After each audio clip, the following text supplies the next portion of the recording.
All right. Hello and welcome to episode 4 of GamersGalaxie. I am your host, D'Souza, and we have Rubik here.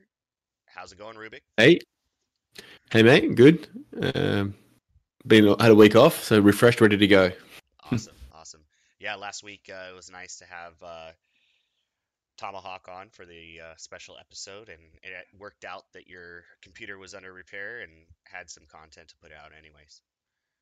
Yeah, and I listened to it. It was funny that you both had that experience about how I pointed you in the right way for the Immutable Advocate program. It was like Exactly. you're telling the same story. It was kind of funny. Yeah, yeah. Yeah, yeah, So it was also pretty cool. We got a nice little shout out from Robbie in the community town hall and did a little nod to our podcast. So thank you, Robbie, for hopefully listening and getting some good insights on IMX and GameStop. yeah. I was listening to that live, and just I was on a different account. There wasn't a Rubik in the chat, so I couldn't really comment. But at the time, I was sitting there watching, and I'm like, "What the hell? I wasn't expecting that. That's cool." So yeah, thanks for that, Robbie, and Mutable team for shouting us out and helping us get this out to more people. Yeah, for sure, for sure. It definitely helps, and saw a slight uptick in listening after that. So that's really cool. Appreciate it. Yeah, So I think one of the first topics we should talk about are some of the new signings or partnerships from IMX. oh Um, yeah. yeah, There's so been three there's been three since.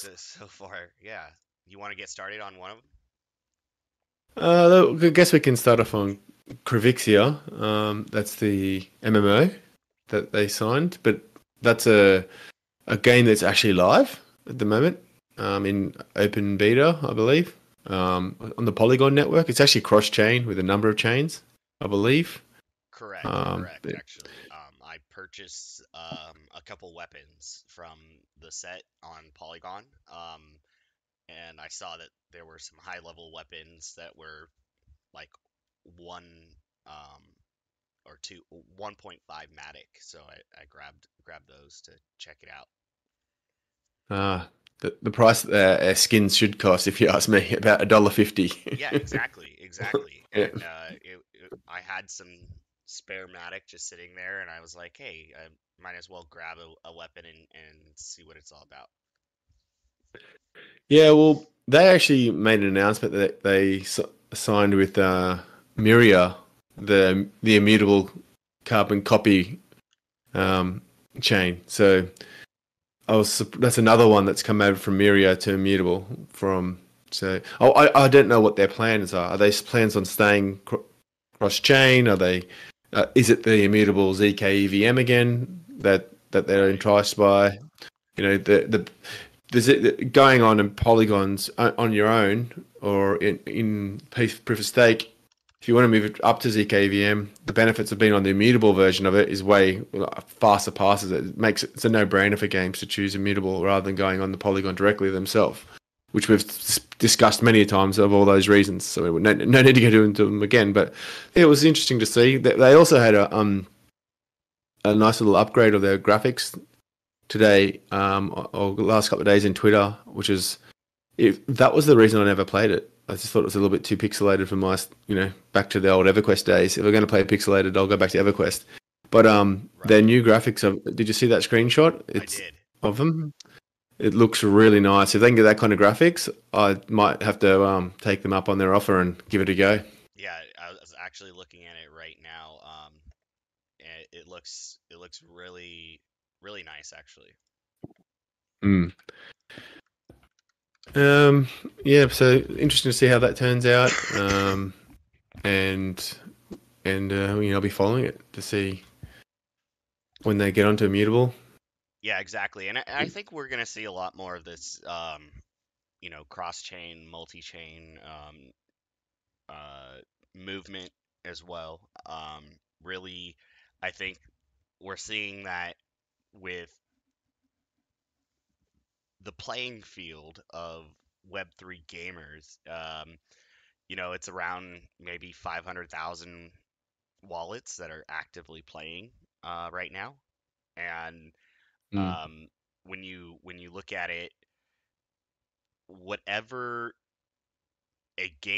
whatever playing base or player base a game has currently in, say, one blockchain, um, the gain of being able to take something that's already playable and be able to move it over to something like immutable, and that has already a pretty large player base, and then introduce it to them, and then it's kind of like those people tell their friends, and then those people tell their friends, and mm, it's almost like a word of mouth style, because there's so many games out there right now.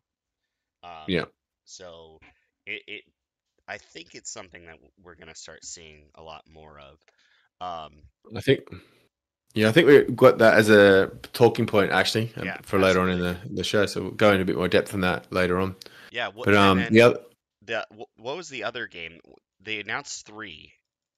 yeah, Oyabun, Oh, the Oyabun, yeah. yeah, it's like a manga. Are you into manga or anime?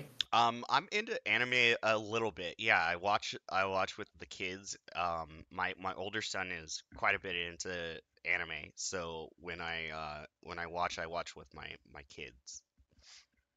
I grew up Yeah, I grew I'm up watching like Naruto and stuff though too, so I have quite a bit of respect for that, and um all my friends pretty much were into it as well.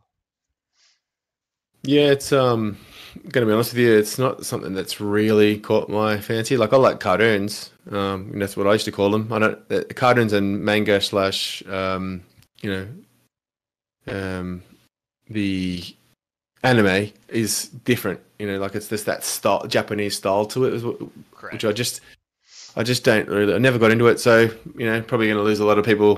They're going to shoot me in the street, but yeah, I mean, it's not for everyone, and I know that, like, growing up, I think my first real intro to anime or anything manga like that was like the movie Akira, and mm, that was like pretty brutal.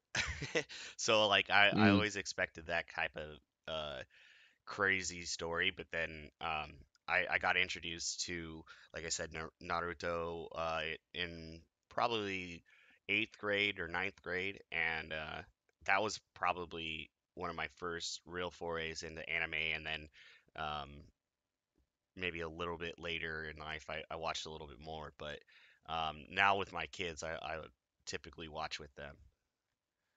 oh well, that's it'd be interesting to see. It looks like it's a mix between move to earn and fight to earn. So you know, discovery as well as a bit of a game in there as well. So I haven't really looked into it too much myself, that game, but it's never even heard of it before it signed with Immutable. So I'll definitely follow it and see what it comes out with when it's out. I think Absolutely. something's out already.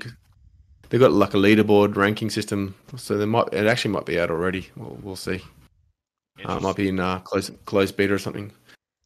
And the other one, the third game that they announced was just recently. Which one was that one again?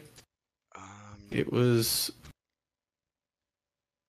I've gone blank, mate. Do you know which one it was? Just the most recent one. Here is I'm looking it up right now. Overlord XYZ. Ah, that's it.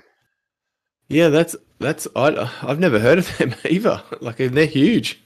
Yeah, It's like it's like a competition ecosystem, almost like a it's I don't know how to explain it. It's like a universe of gaming, TV, animation, fashion. It has its own coin. Um, they have something called Creeps Mm. community, um, which has like something they call the Lizard Lounge, uh, which is the community's town hall.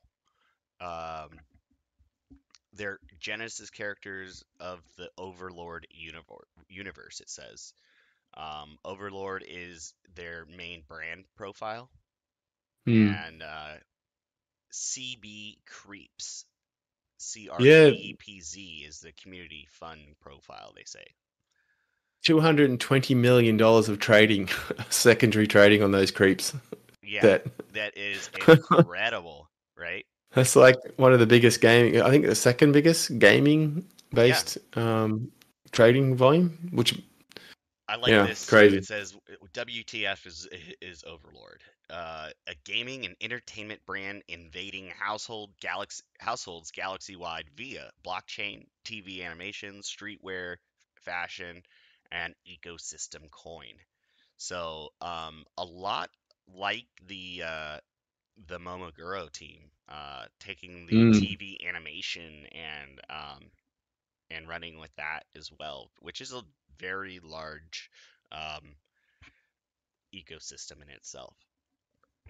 Yeah. So if you're if for me NFTs in gaming are not a are not a like a complete change, paradigm shift in gaming. Like I think there's going to be different models for fun for all types of games to exist. Maybe free to play will end, but like what doesn't make sense is, well, sorry, if you're going to buy an NFT, like the value in it in gaming is its use.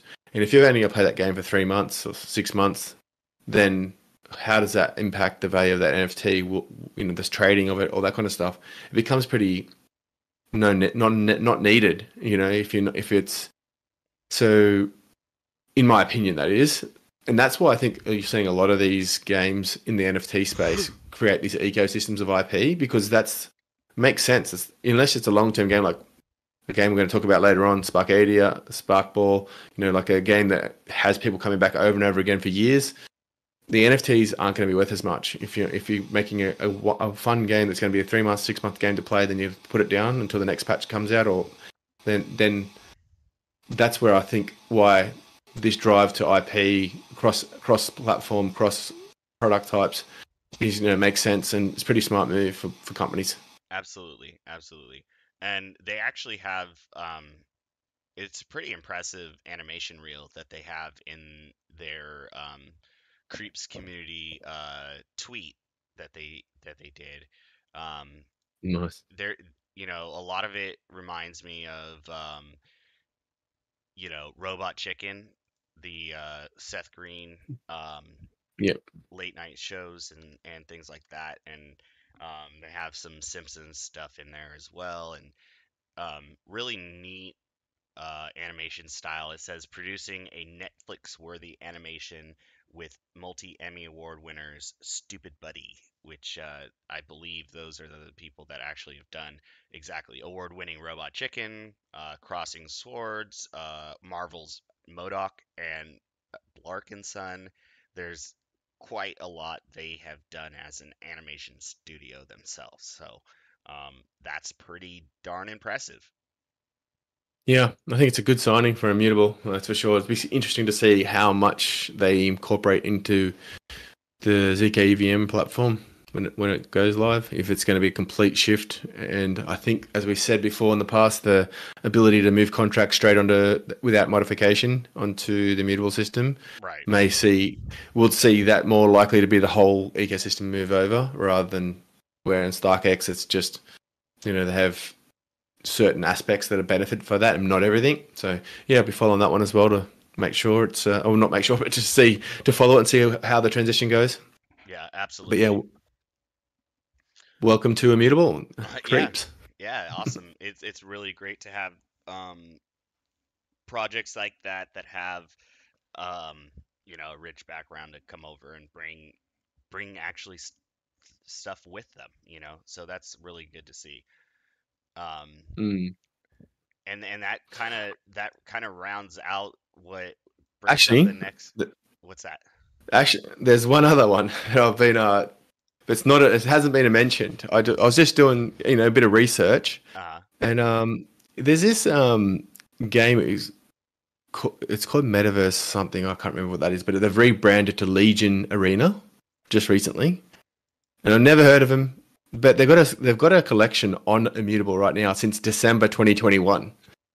So, really? um, yeah, they're umming and ahhing about where to be. It's between Polygon and Arbitrum. They haven't made the decision. They're actually going to build their contracts on Ethereum layer one, which is, I had a bit of a discussion in their Discord about it. But I explained to them ZKVM and their look and how that would works with Polygon. So, there's people pushing them to go to Arbitrum because of the TVL Arbitrum has, but it's like, it's all DeFi stuff. It's hardly any gaming stuff at all. Right. And I've said that to them, like that's not going to get you gamers or, like it's going to get you people that want to speculate and buy your tokens. And that if you're looking for, or if you're looking for gamers, then maybe consider Immutable again. So yeah, I had a bit of a conversation with them, and yeah, Legion Arena, have a little, what's it called? A trailer just come out. It's a tabletop, like tactics game, which is my favorite type of game these days. Now I'm getting older, so playing Sparkball with you earlier on today. I'm getting behind the eight ball. I think I'm getting a bit too old for that. These kids are destroying me. So I think I'll go back to tabletop games. Like it's kind of like in the Shardbound and Aridania in that style. Yeah. So yeah, they're quite an interesting game. They're being built out of Singapore. I'll put a link into one of my tweets. I'll have to check that out. Yeah, and get our community to go and join their Discord and tell them to join Immutable instead of Arbitrum. Yeah, I'm down for that. And All right, then sorry. no, that's fine. It kind of leads into our next little topic here is the massive quarter that IMX had in terms of signings. They had more signings in the last quarter than they have in their history Yeah, so altogether. So that's pretty huge. that was announced on the town hall. It's quarter one was more signings of games in quarter one than their history, which Robbie has said is now over 200. As of late June, was over 200 now games that they've got signed. And he said something quite interesting as well, that it was well-funded games and that they categorize games into 5 categories, just like the NFTs: common, uncommon, rare, epic, and legendary. And that rating is based on funding that the game has got. And 200 rare, epic, and legendary games signed, not including all the ones like some others that we're about to discuss that it might be leaving this ecosystem. So yeah, very interesting. That's pretty massive, Yeah, but it's to be expected because when you look at the number of or you look at the number of how much has been poured into Web3 gaming in the last couple years, um, it had to be something like that number of games because there was just a massive pour of money into uh, the Web3 gaming ecosystem over the last 2 years. yeah, and also on further news to that, signings is the VP of sales at Immutable, who I talked to, said that at June 25th that they were very close to having their next biggest quarter of all time as well. So, as in, no, the biggest quarter of all time. So, Wow. just beating quarter one as well. So the graph that they've showed is that the way they rate the graph is just like it's at that exponential growth point now. So they just need to come out with ZKVM when it's meant to be out in June. They said so. It's now delayed to July, I assume, and they said June, maybe July, so it's definitely in July now. But would like to see that ZK EVM come out so we can start to see some of these, these games. We'll start to be able to see them building on testnet and maybe Yeah, get an insight into the 125 games we do not know about. exactly. And I know that Loopring has some stuff coming up next week, and I'm hoping that it's some more push towards the ZK EVM with Tycho, and also it could have some other implications for their mobile wallet. We'll keep our ears peeled here to see what that is. Mm. Um, They and said scaling, didn't they? So yeah, scaling news. So. yeah. So I think this is something pretty big. I hope it has something to do with Apple Pay as well. That would be huge. Mm. Um, This kind of ties into our next subject as well, the consolidation of blockchains, it does. It and does. how we're starting to see that. And what it, why it ties in is the first big consolidation we've seen is BNB and Optimism, that their chain. So BNB has so many games on it. There's like 1,000 crypto games, and I think about 500 live. But they're all a lot of them are just absolute garbage. Yeah, they're So, just but reskins. yeah, They're not anything new and groundbreaking. yeah, and there are some good games on them coming out, and you know, I found out a new one called Fusionist. Looks pretty cool. I was just doing some research on BNB to just work out what this OP BNB thing is, and I found out like, the problem with BNB is it's really bad. Its TPS is really low, um, Yep. transaction per second, and its time to finality is really bad as well, and it's getting so clogged that it already, without even a big game on it, it can't handle the transaction. So there's causing all these like block errors and things like that. So they're looking for scaling solutions, and actually that Fusionist game is building a layer two on top of BNB, their own one. Why you do that, I've got no idea. But so I think the Optimism partnership is to get that extra TPS. But TPS, yeah, the transfers, but that makes it kind of troublesome because in the optimistic rollup, how it works is when something on that lower layer does that other layer does have a finality problem, um, you're now just taking that block and throwing a giant wrench in there because part of the optimistic mm, rollup is assuming that it's right. Um, so that well, that's and like why that was tying in to the loop ring announcement, and you know, even if they do merge, or even if BNB becomes right, optimistic roll-ups are very limited in their TPS. They're very limited in their scaling and creating extra subnets on top of them and things like that. They're at their end game already, and Loopring. I know that Starknet has a claim of over 1 million TPS coming out very soon.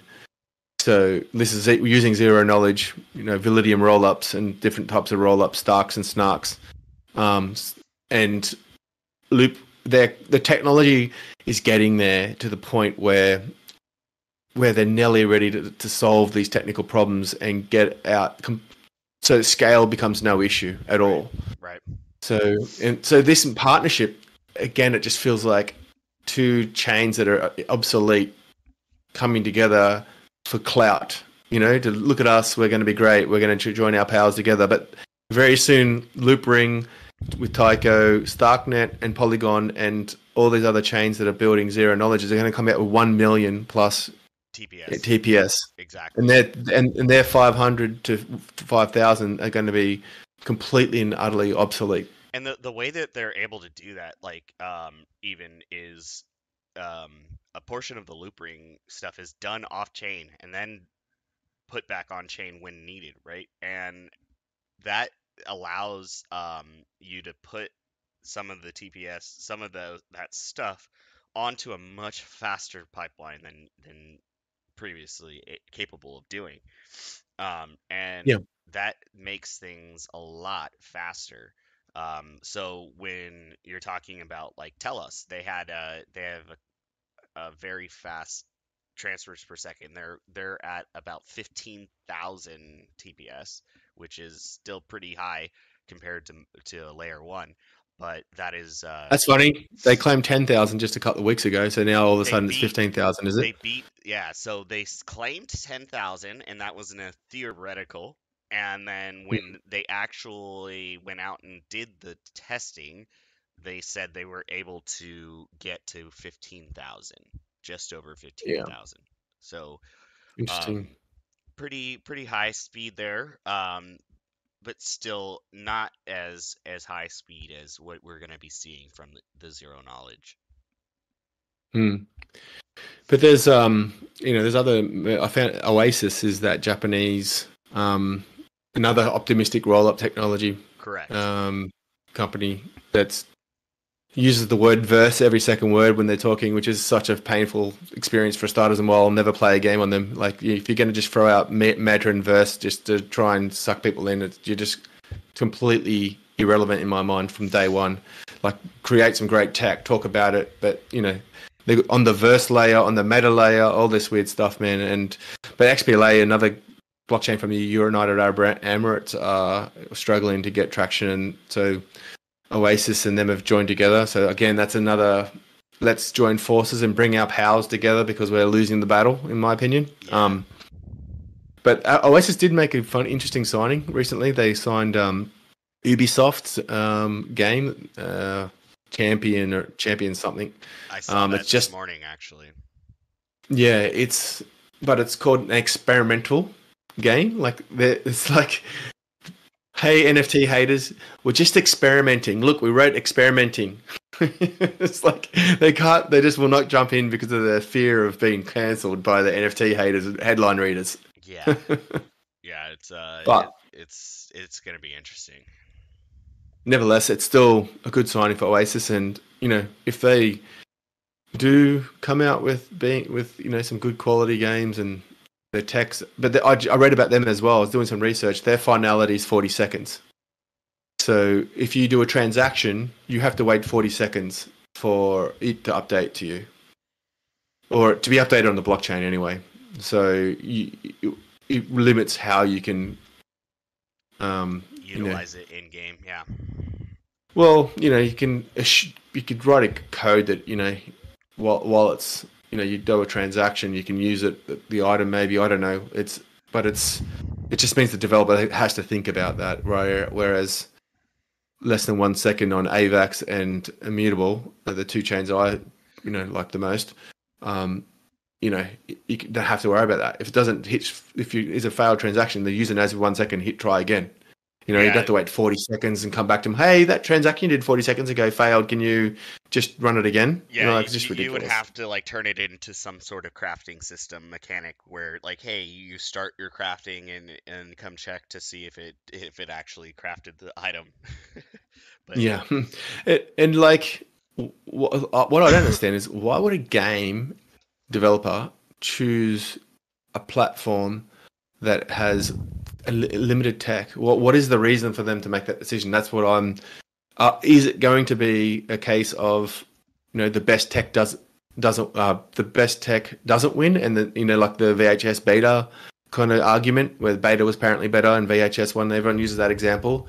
Like, is it that close of technology, these other technologies, to what Immutable has and what Polygon ZK EVM has in AVAX, to enable them to win in the long run? Because we know there's not going to be 20 blockchains with games on it in the future. no, It will. it's gonna come down to which one has the less friction. And honestly, when you're talking about 40-second finality times, that doesn't seem like zero friction to me. So, um, that's basically how I see it. So Yeah, I reckon there'll be 10 chains that win at the first 2-3 years, and then there'll be all these consolidations continue, like we're starting to see now already, but real big consolidations. to get it down to 10, because there's like about 100 to 200 that I've heard of chains. Like there's one called Reef Chain. Like I just heard about that. This big name game called Ultiverse is, just signed up with them, won a contract with them. What is it called? A grant for them, and they're going to build on there now, and it's like 450 TPS, and that one's over a minute of finality. So it's interesting how I think in the long run though there'll be probably 5 big chains that survive, because then they won't survive all this grant money, all this VC money. When they're not bringing back the returns, they're going to stop being able to, they're going to run out of money and have to stop. So Right. Yeah. yeah. Anyway, that's I think it kind of brings in like the cross chain strategy of a lot of these. Some of the games in their raising rounds, as well as some of their mints, they may not have gotten the reach that they expected, or they feel that they can get some more funding from minting on another chain. Um, and we're gonna see a lot of these games not make it, right? yeah, And I think that's a sad thing, but it's a necessary thing to make sure that Web3 gaming doesn't um, get stuck as Web3 gaming, and we just eventually we just call it gaming, and I mm, don't want there to be such a lull or such a very long um, growth period that we never see that, and I think that some of the cross chain strategy positioning is a cash grab, and some of it is a absolute necessity, because there are there are certain limitations to being only on one chain, and that's visibility right now, and yeah, um, being able to get more eyes on anything and everything that we're doing in the space is big. yeah. Well, 95% of games don't Oh, make profitability right now outside of Web3. So why is Web3 going to change it? It's not. It's just not going to change it. And what they're doing, in my opinion, is exactly what you're saying, but a little bit more targeted. Getting eyeball, even like Country, that game that was on Wax and on Flow, announcing they're coming to make it on IMX. I've not heard anything about that IMX release. They went on for about 2-3 weeks. It's about whitelist and play our game and marketed to the IMX community, and never did that release on it. I They're didn't going to do see it it still. either. Yeah, I didn't see it either. It's a great strategy if you're struggling to get players, and we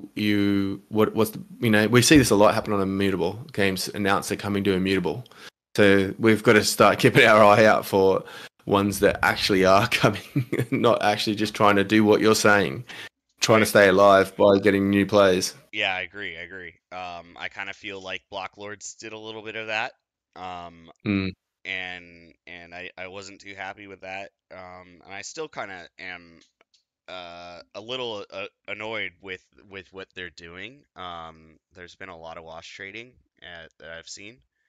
mm. But I mean, if they are committed to staying with Immutable and not n- running, that I do see a lot of potential in the game. So it has a very Civ Civ 4 5 feel, like you're building your empire type thing, and you have hunters and farmers and everything like that. It's pretty cool. Um, so, but Yeah, I wonder if they went to Polygon. Is there any, like they've gone cross chain, and you log into blockchain block lords, and you have like 2 menus that you can change between IMX and Polygon, and it's just an absolute nightmare. Like from a user experience point of view, like this is why I'm not a big believer in cross chain. Like I don't think it's going to be the future of gaming isn't going to be cross chain. You're not going to be able to, like Altura sells their market, their capabilities making cross chain, and yeah, sure. if you right now when there's hardly any gamers playing Web3 and there's been no breakout game to show the way, then the way right now is to attract all the maxis to your game by being cross-chain, and that's still not going to be enough to make your game successful. You need millions of gamers, and there's not millions of Web3 gamers at the Yeah, moment. yeah, So it's the future is low friction, not that what Block Lords did, and it was. And I literally stopped playing. I just couldn't be bothered. It was just like I can't. Where's my hunter hero? Where's my other hero? Like whatever. I'm not yeah. playing it anymore I because they went to cross chain. Yeah, and then but then I liked what um I like what Nike did with Fortnite. That was a nice little collaboration that they did. I made it pretty seamless. You just logged into your Nike account and connected it with your Epic Games and then played through the little experience and I it was pretty cool. I got a back bling and you get like these this NFT from Nike as well. Yeah, yeah. I haven't followed that at all. Interesting. Yeah, it was pretty cool. um.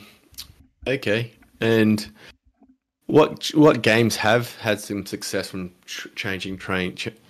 Because I've seen, um, Monster moved from Flow to Immutable, and then did a mint, and then cancelled a week later. Yeah, they Um, had a really small team, and they just didn't look like they were able to move past. They weren't getting the gameplay and transactions that they were expecting. Um, yeah, well, they marketed to the gamer and told the Web3 crowd that you can't make money wearable about NFTs, not tokens. So there's no value for. So they weren't getting any customers because their game wasn't that great. I played it, and then that they had no Web3 people, the investors interested, and right. then so I think that showed me that you've really got to show the benefit. Like I didn't understand the benefits of the NFTs. I didn't buy any because like I'm not going to buy it. I don't know what they do. Like it wasn't real. It wasn't a high chance to get the land if you bought the cheap one, with the Right. chance of getting it was like 2.5% chance. And what does the land do anyway? Like it was just really poorly marketed. Was that a failure because of the move, or was it, or did the move fail to generate interest, or did they just not market right to their, And I read the the team's message, and it really did seem like it was more of an internal problem than the ecosystem itself. So yeah. it just seemed like they ran out of steam and ran out of runway with what they had internally, Mm, which is unfortunate. But then you have things like Deviant Factions, that's done really well, yeah. and then also there was another game as well. Trying to think of Goons of Balatron, right? Mm. That's doing well as well. So They're actually leaving Immutable to go to yeah, Elysium. it looks like they are. So it's interesting to see how that happened. Is that like they won't have much success in Immutable? Very low volume of even primary sales, of all of their packs and stuff. Actually, they started to do better lately than they first when I first got into it months ago. But whatever reason, so all these games are, Supremacy left B&B to come to Immutable over a year ago now, and they never had much success. So like people are going to say, oh, that's because the chain's not performing for them. But this is just showing the Web3 world that don't know games that well that 95% of games Yeah, fail to reach profitability and die. And you're not gonna, and putting a token or an NFT in it isn't going to change that outcome. And I think today's episode just kind of, the examples we've given have shown that that's what's going to happen. And with Web3, they've got an opportunity to market to a different audience by saying they're going to change chains or introduce cross chain or things like that. And that's the only reason I can see that do that. just because they're struggling to get numbers. Where look across the ages, I follow them pretty closely. Fun game, fun, easy access. It's got a huge plans. They market really well, and their wallets with the NFTs are going up every single week by 5 to 10, 15. They've gone from 8,000 to 8,600 in a couple of weeks. It's slow growth, but they've got Web 2 people as well, which I didn't know. I thought they had 8,000 total players. They've got 65,000 players that are Web 2 players. And some of them are getting hooked and coming over and buying NFTs and joining the NFT community. And that's how they're growing. Right, So, and that's with like the mobile first really helped them a lot, because they a lot of people are just gonna download the game, they see it in the Apple Store, something like that, and eventually they get hooked and they realize that hey, I can buy these packs in game and they're actually in NFTs. So mm, it's a great way to get things started because I know that when I'm playing a game and I start to reach a plateau of where I can get without purchasing something in game, I'm more likely to purchase it when I can just grab it from my phone um, easily like that. So it's a mm. very smart way of doing it. But I'm pretty certain if you see that growth continue, you're not going to see them go cross chain. They did change from Polygon to Mutable, but Yep. that was a decision for technical reasons, not because the game wasn't out yet when they did that. So, um, yeah, interesting. Perceive to track this game changing these blockchains, consolidating these games, going cross chain. Reasons for them doing it. It'd be interesting to see how this all turns out in the long run. I want to go forward 5 years and see what the end result is. Who if we're right, and who won if we are. I know, right? Yeah. It's gonna be an interesting landscape, and when you have you know, game studios like Ubisoft and things like that starting to enter the Web3 uh, atmosphere or ecosystem, you know, you have things like Assassin's Creed coming to Web3. You have a lot of large game empires starting to realize um, Mm, the scene and how it really helps gamers in the long run.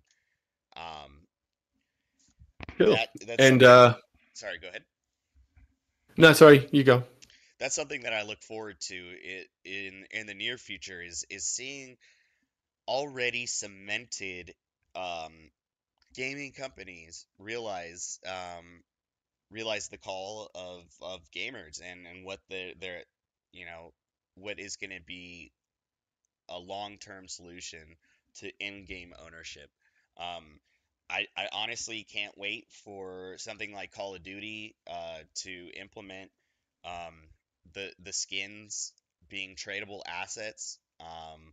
There's a huge outcry in the Counter Strike community because they're starting to ban accounts of prominent traders of in-game skins. Um, so you're seeing millions of dollars worth of skins being stuck in game because of accounts being banned right now. Yeah. What these gamers don't understand is how hard it is to build a item skins market like the Valve's got for CS:GO and Dota. Like it's not a very simple task to do that, and like even even though it's controlled centrally by them, like I got hacked. I think I told you in the past in Dota because I was so dumb. I'm not going to go into the story because it's embarrassing. And I got like $1,000 worth. No, it was about $5,000 worth of skin stolen, and it was over 1,000 items that I'd built up over 11,000 hours of playing, including my Rubik Arcana that had 360 wins on it. Oh, Um, yeah, and so I found out that they had the ban on the sorry, they had a time lock on that account, and I was contacting them, and they were saying no, sorry, we can't give it back to you. We don't allow that, you know. But I'm like, you can see that it's obvious that I've been hacked, and they're like, yeah, but that's just our policy. We don't replace anything stolen. And the number one reason they gave is because it'll create inflation. Yeah. So you're saying you have a controlled environment. You don't have blockchain. You can literally just go into your database and delete that item out of your database, and you can't and just give it, or even just move it back to me through a data, like a manual database move, and they can't even get that to done properly. Um, and then, so I did was the happy ending of the story was that I was able to get them banned before they could transfer any out of that account. So my Arabic Arcana is gone forever. No one gets to use it. So I was happy that made up for it anyway. So not made up for it, just kind of like Yeah. softened the blow a bit. The scammer didn't profit from my stupidity. Yeah. No, I get you. But I get you. you know, and the gamers just won't understand how blockchain. They don't understand how blockchain solves this. What you see people on Twitter saying blockchain solves this as a joke, but it does solve it Yeah. because two reasons. It stops if it keeps gets the scamming into your hands. It's your responsibility completely. You know, so you need to take control of that situation, and you know, and it's a lot easier to hold your keys than give you a lot. Than you know, what I mean, like to not get scammed once you learn how to get scammed in blockchain. But the social engineering that they do on that I got done by was anyone can get done by that. It's the wrong moment, the wrong time. Where I'm never giving never logging into an account or where my wallet is. As soon as there's a wallet involved, I'll be very careful when I log in anywhere because of that. And then the other thing is it's the mentality. Your ownership is being on the blockchain is an agreement with the game developer that you can own stuff and trade it. Where there's no feeling of that with CS:GO or No. Dota. Yeah. Yeah. It's It's like an unspoken thing. Like, it's you a know. nice little feature that we allow you to have. Yep. It's a feature, and if we decide to take it away, that's fine. So don't get too used to it. Well, that's the mentality. I think it was Well, it bored. was shown. It Yeah. was absolutely shown by banning the accounts of large traders, right? Yeah, they've done that before, but I think this time it's got to do with gambling sites though as well. So Valve has notoriously been against gambling sites. So But in um, the um, end, it is gambling. Like these people are opening crates for a chance to get a rare skin. So let me let me rephrase that. call it what it is, you know. Let me rephrase my point. Valve has notoriously been against gambling when it's not their own gambling. Exactly. There we go. There we go. Sorry, man, because they do like a little gamble when they're profiting from it directly. Exactly. Anyway, Oh man. Yeah, so I think that's pretty much it for this week's episode. you I forgot to mention one. You've got 2 points to talk about still. Oh, what's that? Well, two. The one that about the GameStop, Oh, okay. YouTube. Tell us GameStop player. You were going to tell us about the outcome of those AMAs and what your thoughts That's are. right. That's right. That's right. You're absolutely right. Yeah, so Telos and had a little community town hall type thing, talking about their partnership with GameStop, and they were talking about how Telos is taking the route of more of a L0, and this is really interesting because it allows um, Telos to be really chain agnostic, allowing games to uh, build out their own basically purpose-built L2s, and that's something that's pretty interesting and allows you to build basically wherever you want, and the the wallet connection would be on the player itself, right? So assets that you have, say on IMX or on Loopring or on Polygon, you have your wallet connected to the player itself, and the player itself would then go out and read those assets and then pull them into said games that are there. Um, also gave me the feel that Telus really does need GameStop a lot. Um, Mm. they need the user base. They need uh, the returning user base as well.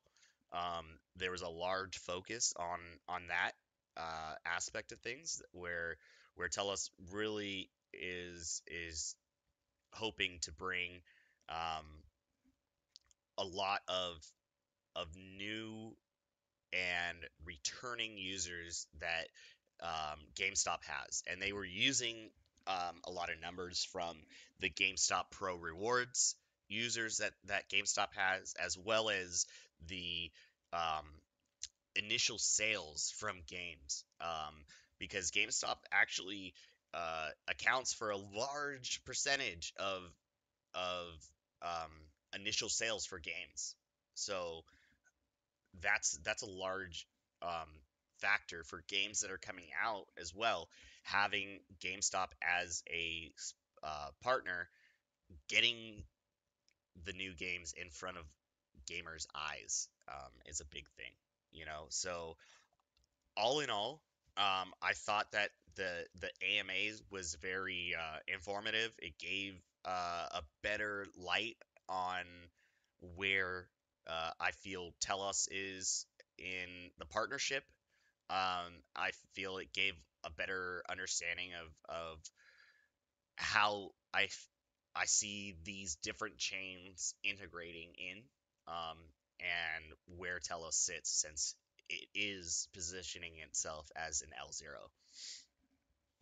Yeah, what I don't understand is like we had an earlier discussion on this earlier. Sorry, we discussed this earlier before the pod to give me a bit of understanding, which I didn't do any research. Sorry, but like what I don't understand, maybe if you are able to answer it, is how does Telos have anything to do with it? Why is GameStop player need Telos? Why do they need to be layer zero when Elixir has just integrates the wallets of all the game? I think 10 now. Yeah, Chains. Why on earth would player need Telos? Is it Telos paying GameStop just to get their name put next to GameStop I and think a lot of it tell? is that.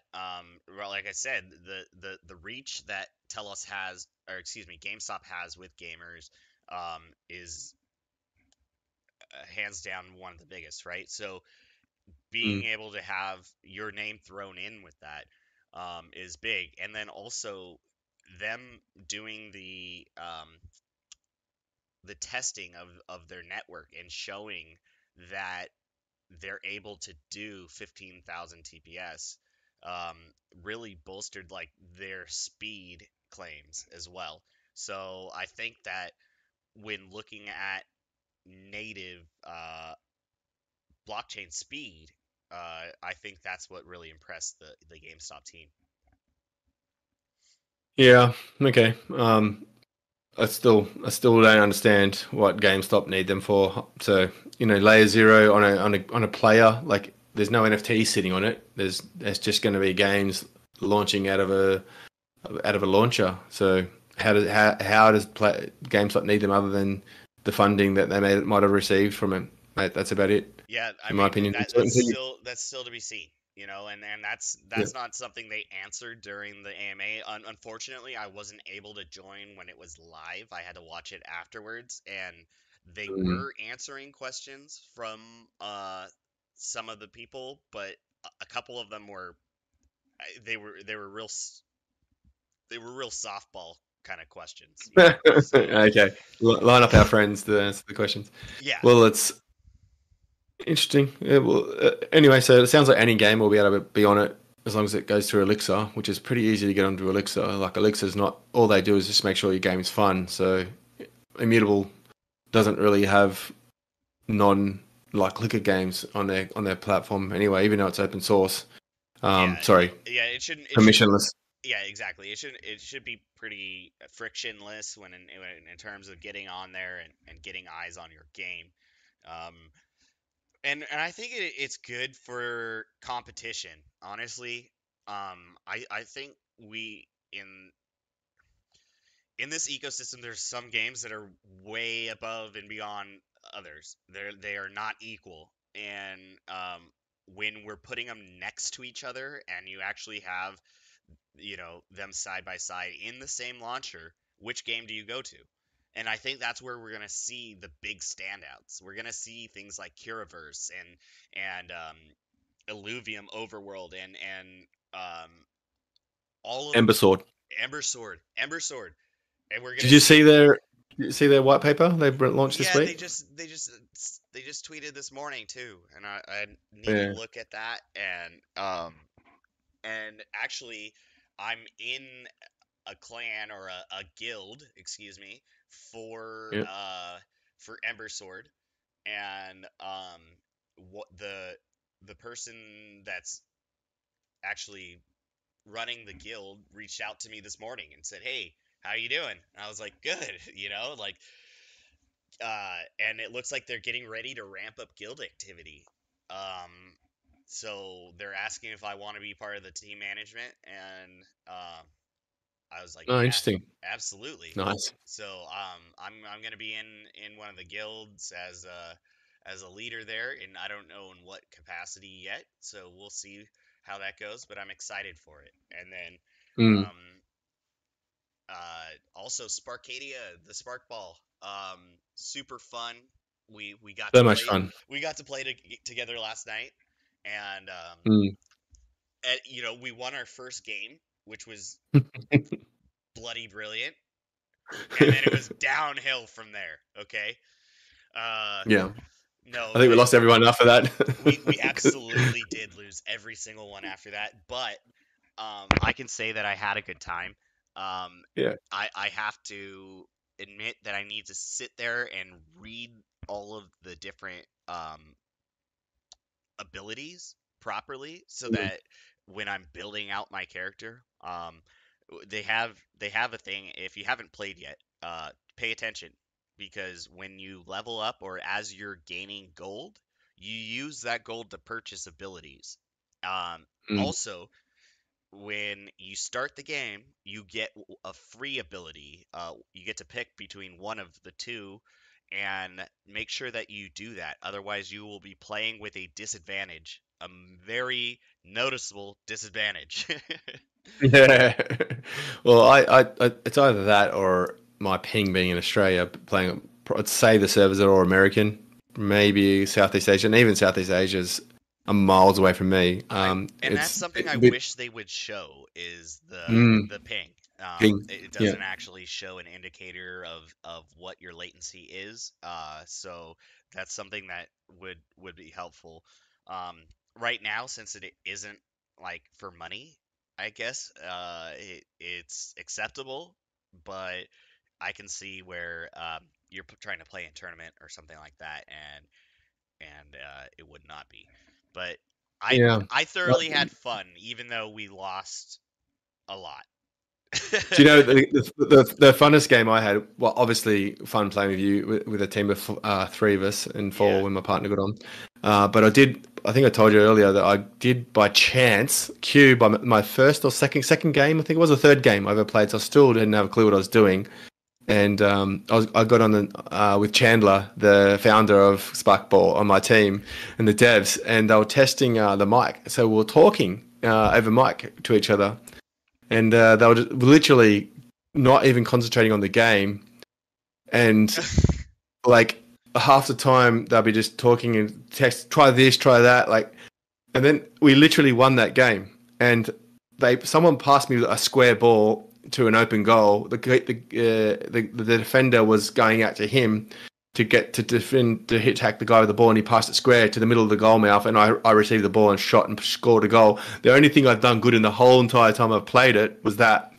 But it was quite funny. I told them because they know me because I talk to them in Discord a lot, and I've actually had a chat, an individual like ticket where I've chatted with three people about the game and that. With Chandler and a couple other people, and I told them it was Rubik, and that because I have a different in-game name, and they're like, "Oh, no way, no way!" So it was kind of really funny that's hilarious. moment. I really enjoyed, but I did find out some rumor. If you wanted me to go on to be a bit of speculatory or a bit of a rumor, Let's hear it. it's not a rumor; it's a bit speculation. Me putting heaps of little pieces of information together over my time. But we've mentioned before that Sparkadia did a mint off Immutable, and he asked me. I told him that I used to recruit for Immutable when I was a third-party recruiter, and never met Robbie, but just told him And he said to me under the underlying comment, "Did you hire Daniel Paez?"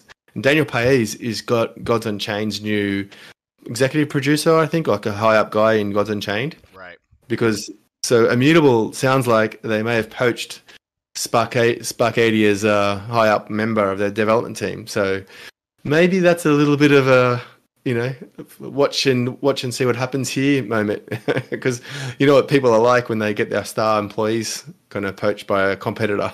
Yeah, we will watch that, and see. that are supposed to be partners. So, We will watch and see. But I would imagine that if they did poach him, they would probably still give him some pretty good support. So, um, but personally, this is the way I look at it. I don't see it that way. Someone that's relying on that person as an yeah, employee and they're doing a good job could see it as a different way. But ultimately, every person's decision's their own. And what happens if Immutable didn't? If the guy was looking to move, he was looking to move. If someone else come along and poached him, they could have he would have just went somewhere else. So it's up to you to keep your staff and to set the environment that they don't want to leave. So, you can't take it personally, even though that happens a lot. And if you can't disconnect from that, you're going to be disappointed as a founder over and over again, because people are just going to move over and over again. Because well, they're humans, right? And really, yeah, it's about a fit. It's about how comfortable you feel in the position, and it also makes sense about the people around you, about you, and if you want a change, you will find change. Trust me. yeah. Yeah, and being a recruiter, you see, I when I went into recruitment, I was a company man. I was a do everything and anything and loyalty and all this for the company. And 15 years of recruiting and interviewing people, asking them why did they leave or why are they looking, and hearing 15, 20, 30-year people being made redundant because they're no longer needed in that business, just completely backstabbed by a company they've given 20 years to. You kind of like, my tune changed and went, I'm loyal, but I put myself first. Whatever's going to benefit me and my family comes first. If that's more money, if that's better work-life balance, if it's better challenge, whatever my goals are, no longer does company loyalty come into it from that 15 years of being a recruiter and seeing companies. I'm not saying every company does this, but what I'm saying is, you've got to look after yourself first, and that's why my opinions on this matter is that way. Yeah, absolutely. I mean, it at the end of the day, it's a corporate entity, and we are more important than that, and we're people, and we have needs and things like that. So Yeah. I can see exactly what you're talking about. Rounding off on Sparkball though, back to the game. It's an open beta for another 7 or 8 days.